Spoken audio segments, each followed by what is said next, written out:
She posted on social media, "Ugh, why do men always think they own you?" Right after I asked her not to go on a weekend trip with her ex, I didn't comment, just changed my relationship status to single. She called me 23 times that night, but I was already on a date. I am 29-year-old male, and I need to get this off my chest, because I'm still processing what happened. 4 months ago, I thought I was engaged to the love of my life. Now I'm sitting in my new apartment watching her frantically text me while her life implodes, and I feel a quiet sense of relief. Let me back up. Mia and I had been together for 4 years, living together for 2, ring for 6 months. We weren't perfect, who is? But I thought we were solid. She was beautiful, ambitious, had this laugh that made everyone in the room turn around. I was ready to lock it down. Then Jake happened. Or re-happened, I guess. Jake was her college ex, the one she dated for 3 years before me, the one whose name still made her face do this weird thing when someone mentioned him. He'd moved back to town in March for some startup job, and suddenly he was everywhere. Group dinners, game nights. "Oh, Jake's coming too. Hope that's cool." It wasn't cool, but I'm not controlling. I trusted her. First red flag? She started working out again. Not normal working out, 5 a.m. CrossFit, new activewear every week, those stupid inspirational quotes on her Instagram. She hadn't touched a weight in 2 years, but suddenly she's posting gym selfies at dawn. Second red flag? The phone guarding. We used to leave our phones anywhere. Now hers was face down, always on silent, practically glued to her hand. She'd angle it away when texting. Classic moves, but I told myself I was being paranoid. The breaking point came on a Thursday. She mentions, super casual over dinner, that Jake invited her to a work retreat in Tahoe. Just the two of them. For a weekend. "It's not like that," she said, twirling her pasta. "His investors will be there. It's networking." "What investors need you there?" I asked. She got defensive immediately. "Why are you being weird about this? Jake and I are friends. We've been over for years." "Then why didn't you mention it until now?" "The trip's tomorrow." "Because I knew you'd react like this." I stayed calm. "I'm good at that. Probably too good. I'm not comfortable with you going on a weekend trip with your ex-boyfriend. That's a normal boundary." She rolled her eyes. Actually rolled them, like I was her dad telling her she couldn't go to prom. "Fine, I won't go. Happy?" But she wasn't happy. She was pissed. Hissed. Silent treatment all evening, slamming cabinets the whole performance. I went to bed early because I had a presentation the next morning. I woke up at 5:30 on Friday to an empty bed. Her gym bag was gone, but so was her weekend bag, the one she'd unpacked the night before. An hour later, I saw her Instagram story, a selfie from the airport. Sunglasses, coffee, big smile. Caption, "Ugh, why do men always think they own you? Living my best life." The comments were already rolling in. Her friends hyping her up, dropping those little fire emojis. Yes, queen energy off the charts. I sat there for maybe an hour, just staring at my phone. I wasn't angry, not in a hot, screaming way. It was a cold, heavy feeling. The moment a switch flips and you realize you've been making excuses for someone who wouldn't cross the street for you. I felt the future we were building. The wedding, the house, the kids, all turned to smoke. I didn't comment on her post. Didn't text her. I got dressed, went to work, and nailed my presentation on autopilot. I spent the rest of Friday in a fog, letting the reality sink in. On Saturday morning, after a sleepless night, I made my move. I opened Facebook, navigated to my profile, and changed my relationship status to single. Then I turned off my phone, went for a run, and started making a plan. Update 1. By Saturday afternoon, I turned my phone back on. It was a nuclear meltdown. 30 missed calls, 200 plus texts. The progression was almost funny. "Babe, what's wrong? Why did you change your status? This isn't funny, change it back now. I'm in Tahoe, you can't do this to me while I'm here. Please answer me. You're being so immature right now. I can't believe you're doing this to me." My favorite was from her best friend Sophia. "Mia's having a panic attack in her hotel room. Whatever you're mad about, this is cruel." Cruel? I asked for one boundary. 1. I turned my phone off again. I needed a clean break from the noise. I spent the rest of the weekend cleaning the apartment, boxing up some of her things, and getting my head straight. On Sunday evening, I did something I hadn't done in 4 years. I texted Ashley. Ashley was this girl from my gym who'd been low-key flirting with me for months. always asking about my weekend plans, touching my arm when she laughed, that whole thing. I'd mentioned my girlfriend enough times to make it clear I was taken, but she'd literally said once, "Well, if that ever changes." It has changed. "Hey, random question," I texted. "Are you free this week? I've been wanting to try that new sushi place on 5th. She responded in under a minute. "Is this actually happening? How's Tuesday?"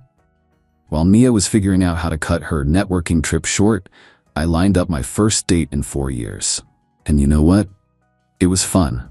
When Tuesday came, Ashley was funny, smart, and didn't check her phone once. She actually asked me questions and listened to the answers.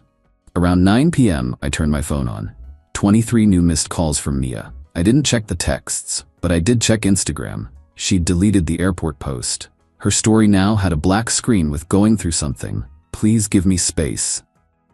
The audacity. She wanted space while blowing up my phone? Ashley must have noticed the look on my face. Bad breakup? Something like that. Want to talk about it? Not really. Is that weird? She smiled. Nope. Want to get dessert somewhere else? We ended up at this 24-hour diner, sharing a piece of chocolate cake and talking until midnight. When I finally got home, Mia's car was in the driveway. She must have flown back Monday. She was sitting on the porch steps, mascara wrecked, still looking exhausted from travel. "You ignored me for 3 days," she said. "You flew to Tahoe with your ex after I asked you not to." "I came back. I left a day early. Because I changed my relationship status, not because you respected me enough to stay." She started crying harder. "Where were you? I've been waiting." "Out." "Out where? Does it matter? We're not together anymore." The look on her face? Like I'd slapped her. "You can't be serious. We live together, we have a lease. You can't just..." "Actually, I can. I spoke with a legal aid service this weekend. The security deposit and the lease are solely in my name, and I've paid 100% of the rent. You're an occupant. I'm giving you your 30 days notice to vacate, in writing. After that, I'll have to start a formal eviction." I'd been thinking about that all weekend. Thank God for my paranoid mother, who'd insisted I protect myself when we moved in together. "You've been planning this," she whispered. "No, Mia. I've been ignoring this. There's a difference." Update 2. The next few weeks were hell. Mia refused to move out, dragging her feet until the last possible minute, so we lived like ghosts, avoiding each other, communicating through text, even when we were in the same house. She tried everything. Crying, anger, seduction, walking around in my old t-shirt and nothing else, even had her mom call me to say I was throwing away something beautiful. Beautiful? Sure.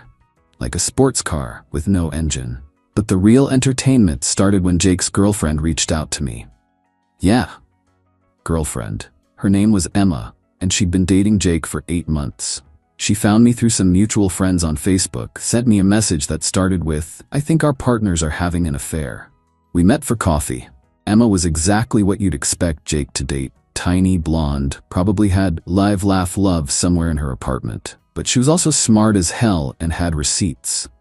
"Look," she said, sliding her phone across the table. "His phone is synced to our apartment's iPad.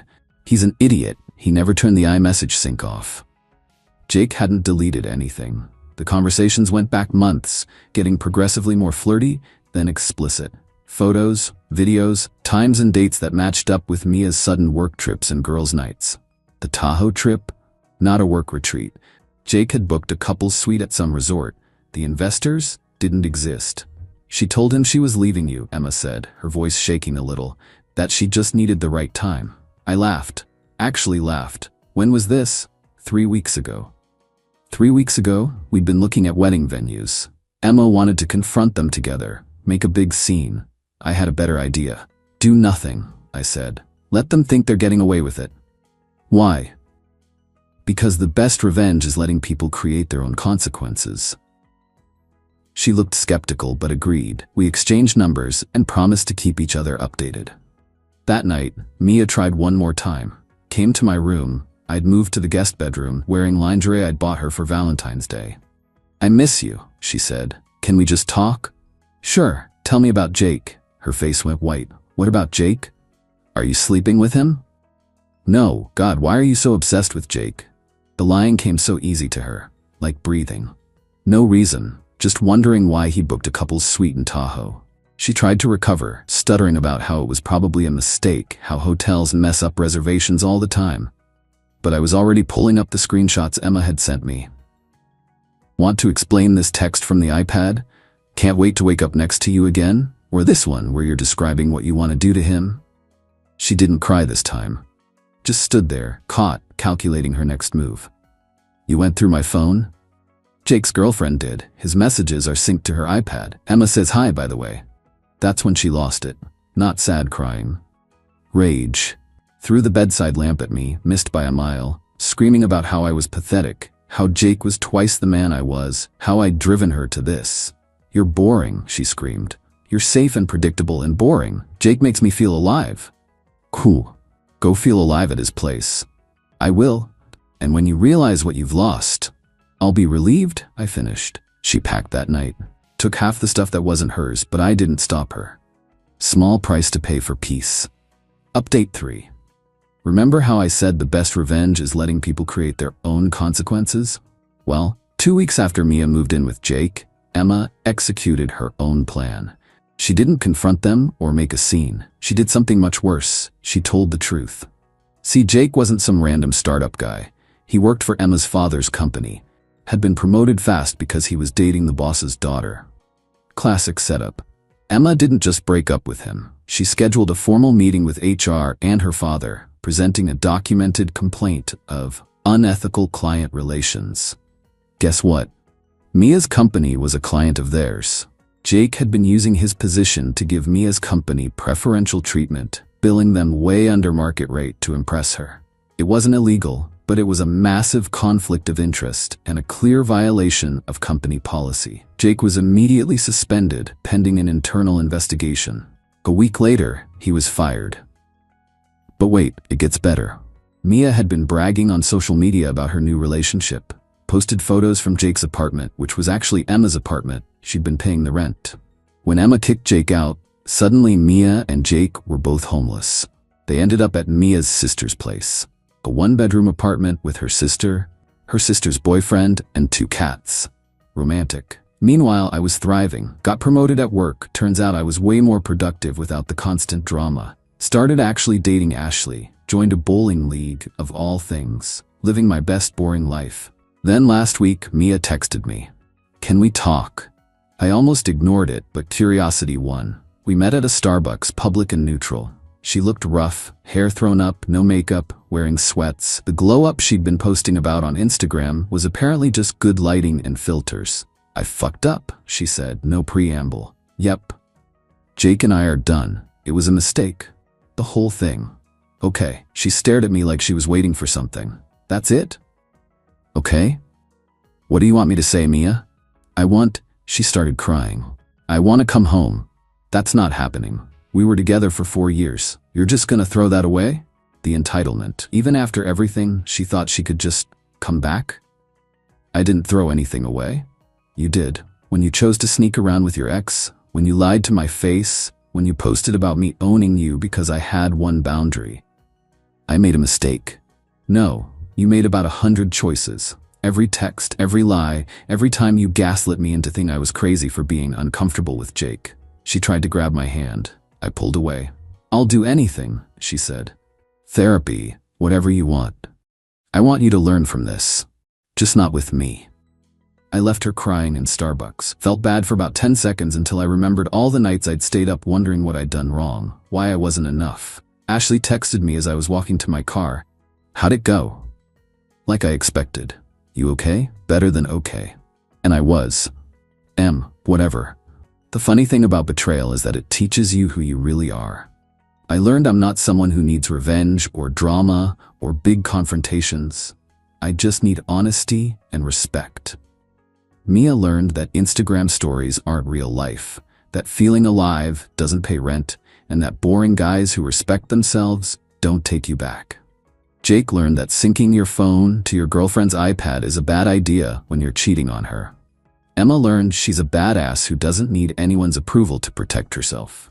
And somewhere in all this mess, I learned that changing your relationship status to single isn't giving up. Sometimes it's setting yourself free. Edit, Since everyone's asking, yes, I'm still with Ashley. It's been 4 months and we're taking it slow.